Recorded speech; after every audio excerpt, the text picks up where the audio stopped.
Hello guys, welcome back to the channel. It's our family vlog. Once again, nandito na po ako para ibahagi po sa inyo lahat tungkol sa mga collectible na barya tsaka collectible na banknote. So bago po ako mag-umpisa, shout out po muna sa lahat ng mga kagrupo namin, Luzon, Visayas, Mindanao, also sa labas ng bansa, kay Mark Brother Lister Gamayon, yan sa Japan, Ohio, Konbanwa, Tumo, Arigato. Diyan sa US, thank you very much sa inyong lahat. Tsaka down to Pilipinas, also Cebu City, mga solid supporters namin diyan, mga Bisaya, daghang salamat sa inyong suporta, Tsaka sa Mindanao, mga kambrader ko Muslim. Assalamualaikum warahmatullahi wabarakatuh. Also mga kambrader natin mga Ilonggo, damo gid nga salamat sa suporta sa amon nga channel. So bago ko po ipakita, so ang bagong huli natin, bagong taon, bagong huli, panibagong blessing ni Sir SR. Unang opening sa taon, unang blessing. Maraming salamat sa nagbinta sa akin nga ganitong barya, So nais ko lang po i-share sa inyong lahat para patunay na legit po tayo, Yan. Super rare na barya. Super high value coin. Ang nakarelate dito guys, mga legit collector lang po, Kaya si SR hindi naman tayo nagyayabang. Palagi kong sinasabi, basta maniwala ka lang sa sarili mo, talagang makakamit natin yan. Kahit gaano kamahal. Yan, patunay po, Gold coin yan guys. Gold coin.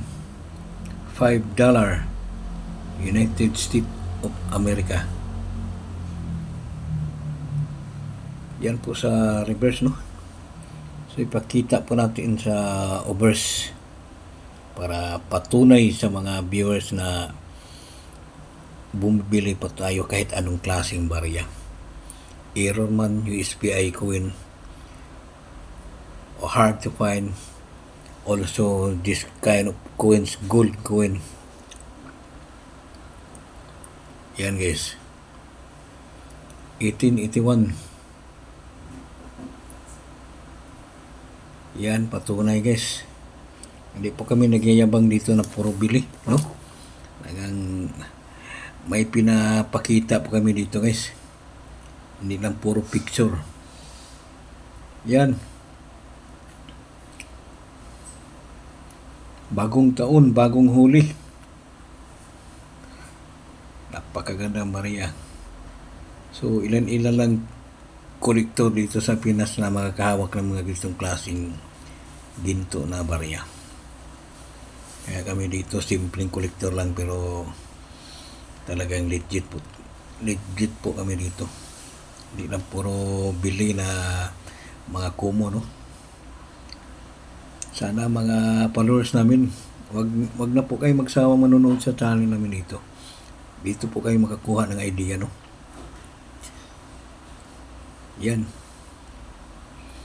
So para maniwala sila guys, yung may timbangan po tayo dito. Focus po natin sa timbangan para mawitnessan sa lahat ng mga viewers, sa lahat ng mga baguhang kolektor, lalo na sa mga kakaumpisa lang sa pagpangungulikta, So may timbangan po si Sir SR, para patunay na legit na barya ang hinawakan namin, hindi lang puro replika. Iwan muna natin, Yan. So tignan natin yung bigat niya guys, Timbangin natin muna. So yan, 8.35 grams, 8.35 grams. So para patunay na legit o rare na barya, no? Tignan natin sa numista kung tugma ba sa bigat niya. Yan, focus po kayo sa focus po kayo panonood dito. Yan. Coronet head, no? With moto, $5. Yan. Is your United States period Federal Republic 1776 date type standard circulation coin year 1866 to 1908 value $5 5 USD, no? Composition gold 90% gold 10% copper. Yan po guys, yung timbang 8.35, no? O running to 36. Yan po, hindi po kami nagsisinungaling dito, no? Kami basta-basta bumibili ng mga fake coin or replica. Kahit simpleng kolektor lang si Sir SR, talagang pinapatunayan namin dito na talagang bumibili po kami dito. Yung nagsasabi na hindi bumibili, iwan ko lang po sa kanila, no? Pag may, yung nagsasabi na hindi bumibili, pag may hawak kayo ganito, pwede mo nang ibigay dito, no? Kung talagang hindi bumibili.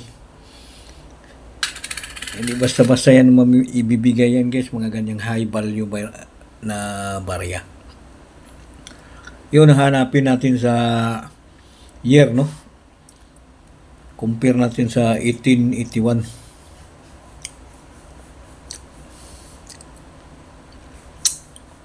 Wait lang, no? Focus na kayo dyan, no? Yan. 1881 over date. 0.9% lang, guys. Very hard to find. Yan po, patunay po na napakahirap hanapin mga ganitong klaseng gold coin, no? Ilan ang mga kolektor na nakakawak din ito, guys. Kaya kami dito kahit simple lang, hindi kami nagyayabang, pero may pinapatunayan, may pinapakita po kami mga koleksyon. Yan. Sobrang dami ng koleksyon namin, guys. Salamat sa Panginoon na bagong blessing sa taon na 2016, no? Kaya nga ang wish ko lang sa taon na ito na talagang wala nang maghihirap sa atin lahat, no? Sana lahat ng mga fake collector, sana matuto na silang makonsensya, no? Pwede na silang magbago kasi bagong taon eh. Sana magsawa na sila sa puro bili ng kumo, no? Sana matuto na rin kayo dyan. Kaya nga po yung puro bili kayo na hindi naman totoo. So makinig po kayo mabuti nyo, mga baguhan, no? Huwag po kayo basta-basta maniwala na sa mga fake collector, no? Na bumibili ng mga pisong malaki, no? So wait lang, no? Pakita natin sample, no? Isang frame.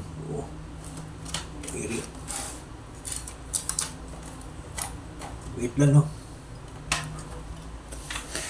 Kaya natuto na rin si Sir SR mag-content dyan sa FB dahil sa sobrang dami ng mga fake collector, no? Mga bulang vlogger dyan, no?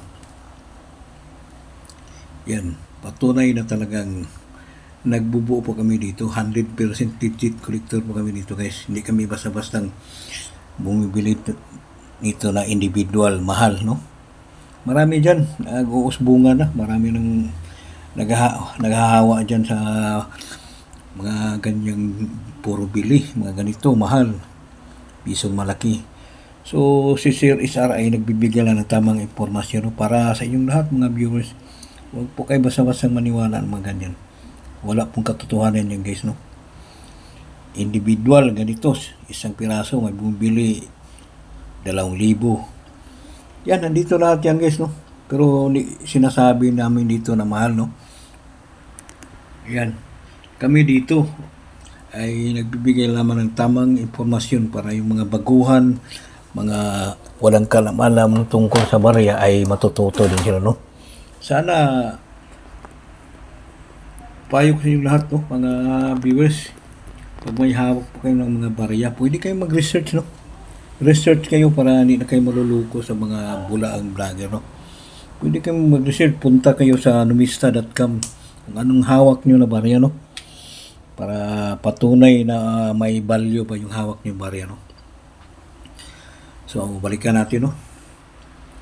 So, shout out sa may-ari dito.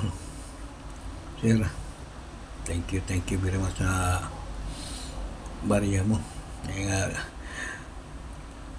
nagkasundo sa presyo, no? Yan, guys, patunay na hindi kami puro picture lang ginagamit, no? Talagang hinawakan namin. Gold coin yan, guys, no? Hindi fake yan. Yan. Hindi po kami nagsisinungaling dito kasi legit collector po tayo, no? Para magbibigay lang namang tamang informasyon sa mga para sa kababayan natin para hindi na malilito tungkol sa barya. Yan, napakaganda pang barya, guys.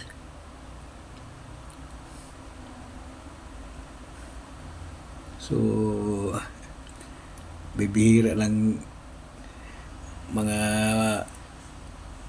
kolektor dito sa Pinas na makakahawak ng gintong barya, no? Kahit simpleng kolektor lang si Sir Isar sa awa ng Panginoon ay makakamit namin yan ng kahit ano, gaano kahirap o gaano kamahal sa barya. Basta manalig ka lang sa sarili, no? So, yan lang po, no? Maraming salamat sa pagbahagi ko sa inyong lahat, no? Para makikita sa mga viewers at mga followers ni Sir SR. So, shout out uli sa mga kagrupo namin, no? Luzon, Visayas, Mindanao, lalo na dyan sa Luzon kay Sir Angelo Bernardo by Dekada TV.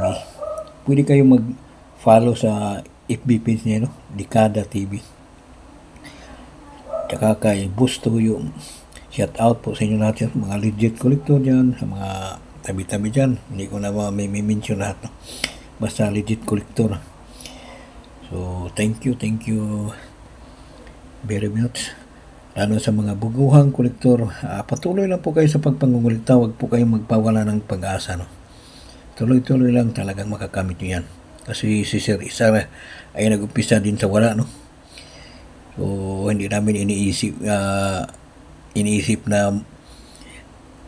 talagang malilito kayo na bili ng bili para pang views. Kami dito, hindi kami naghabol ng follow and share. Sariling sikap namin to, sariling pira ang pinibili namin sa aming koleksyon, no? Yan patunay. Hindi kami nagbisa kita sa panluluko lang sa mga kababayan natin kasi nakakahiya yan, eh. So, yun lang po, no? Maraming salamat. Thank you very much. Bye-bye.